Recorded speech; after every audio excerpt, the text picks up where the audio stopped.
گوش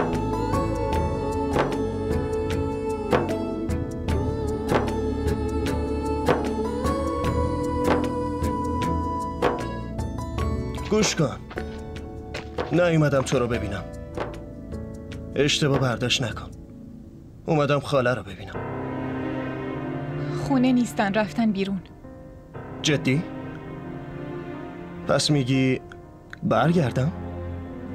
به خودت ربط داره. یا برو یا بمون. به من چه؟ جایی میری؟ آره، میرم دانشگاه. یعنی دانشگاه رفتن رو ول نکردی؟ فکر میکردم تا حالا دیگه یه ذره سر عقل اومده باشی. من قبلنم بهت گفتم من درسمو ول نمی‌کنم. باشه، اگه نمیتونی درستو ول کنی پس فکر من از سرش بیار بیرون. ببین چی میگم. اگه میخواستم با یه دختر تحصیل کرده عروسی کنم خیلی دختر هست. من دخترای تحصیل کرده رو نمیفهمم. اگه به خاطر خاله فهیمه نبود هیچ وقت به خاطر تو نمی اومدم اینجا. رو راست بگم فقط خواستم حرف خاله رو زمین نندازم. من اصلا درس خوندن دختر رو نمیفهمم. اگه چیزی بشه تقصیر لیسانسته، نندازی گردن من. گلناز؟ با کی حرف میزنی؟ بله منم امران. مادرت چطوری گذاشت بیای تا اینجا؟ راستش مادر جان نگفتم میام اینجا. پسرم برای چی اینقدر ریسک کردی و اومدی؟ خاله فهیمه ناراحت شدن، برای همین. مادرتون و خواهر خودش نمیدونه چطوری خاله تو شده. پسرم یه نصیحت، به خاطر خودت دیگه دور از چشم مادرت نیا اینجا. ناراحت نشو. اخلاق مادرت یه جوریه که ممکنه فردا به یکی یک انگی بزنی. حالا بیا توی چایی بخور. عیبی نداره پسرم.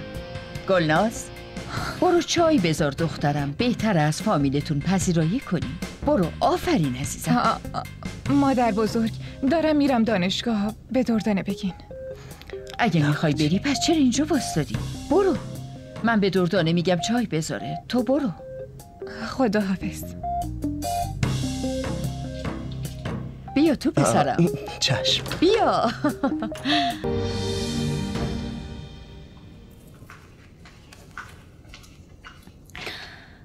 داداش امران چای. خیلی ممنونم.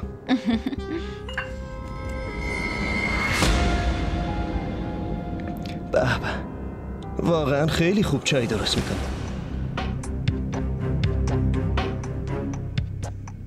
ممنون. به به، تو چای هم درست میکنی؟ چرا هیچ وقت واسه من درست نکردی؟ خب وقتی کسی خونه نیست من چای میذارم. اگه موضوع مهمیه یه چای دیگه.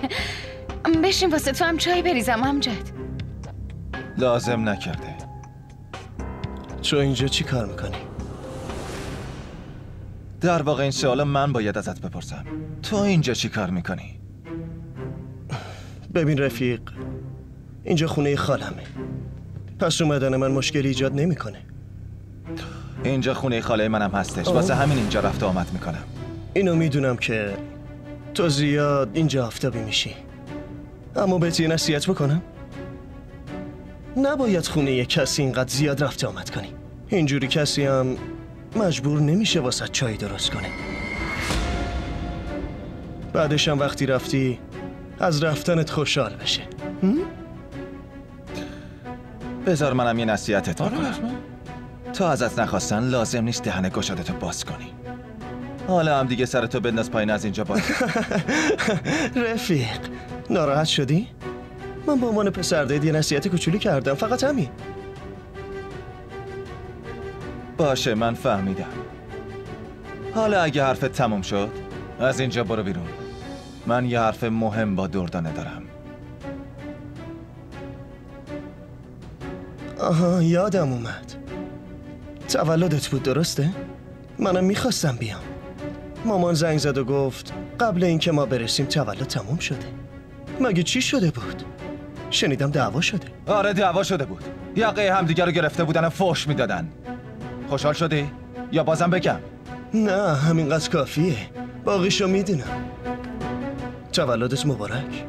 خوش باشی.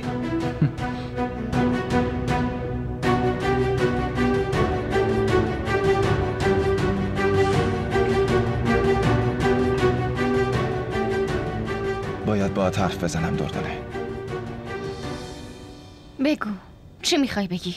راستش برای اتفاق دیروز خیلی شرمندم. من اصلا فکر نمی کردم مامان با خاله فهیمه بخواد اینطوری رفتار بکنه. باور کن کل شب خوابم نمی برد. حالا نمیدونم چطوری پیش خاله فهیمه سر ما بالا بگیرم، چطوری باشون چش تو چش بشم. راستش میدونستم که این موقع خونه نیستن. اومدم تا بتونم باهات حرف بزنم. من حواسم به مادرم هست. باش صحبت میکنم، اون بنده خودم حتما قبول میکنه، دیگه مشکلی نیست. اما من به خاطر مادر تویی که بیشتر نگرانم. بعد از اتفاقایی که دیروز افتاد فکر نکنم دیگه هیچ وقت مادرت به ازدواج من و تو راضی بشه. امجد خودت هم میدونی. تو نگران نباش، من مادرم رو راضی میکنم. مجبورن راضی بشن. چقدر خونسردی. اگه قبول نکنه بعدش چی؟ آخه تو چرا به چیزای مسخره فکر میکنی؟ من که گفتم فقط با تو ازدواج میکنم. به حرفم اعتماد کن. من فقط با تو ازدواج میکنم دردانه. من به تو اعتماد دارم امجد، اما اینو متوجه نمیشم که کی دل خاله هاجر آروم میشه و دست از لجبازی برمیداره. معلوم نیست واسه چی هر جایی هر زمانی همیشه پای حرفای قدیمی رو میکشه وسط. حالا فرض کنیم یه دشمنی قدیمی با مادر من داره، یه مسئله، یه دلخوری، یه گله ای از قدیما. اما این اصلا درست نیست که هر دفعه هرچی به زبونش میاد و به ما بگه. امجد هر چیزی یه حدی داره. ناراحتی‌های قدیمی اینقدر زود تموم نمیشن دردانه. طول میکشه که حل بشه. قول میدم درستش کنم. مطمئن باش دردانه. من فقط میخوام تو کنارم باشی. تو هنوزم به این که من کنارتم شک داری؟ با وجود همه این اتفاقایی که افتاده من بازم اینجا کنارتم و دستتو گرفتم و تا ابد پیشتم. من مطمئنم یه علتی داره دیگه. اگه حتی تو منو ول کنی امجد، حقیقتاً من هیچ وقت تنهات نمیذارم. فقط اگه بمیرم ولت میکنم دردانه. امجد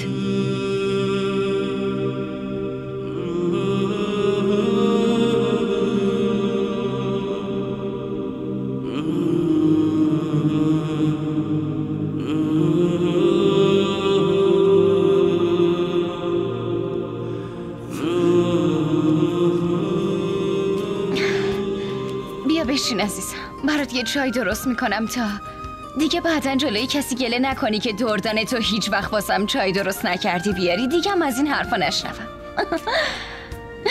بشین، من الان میام.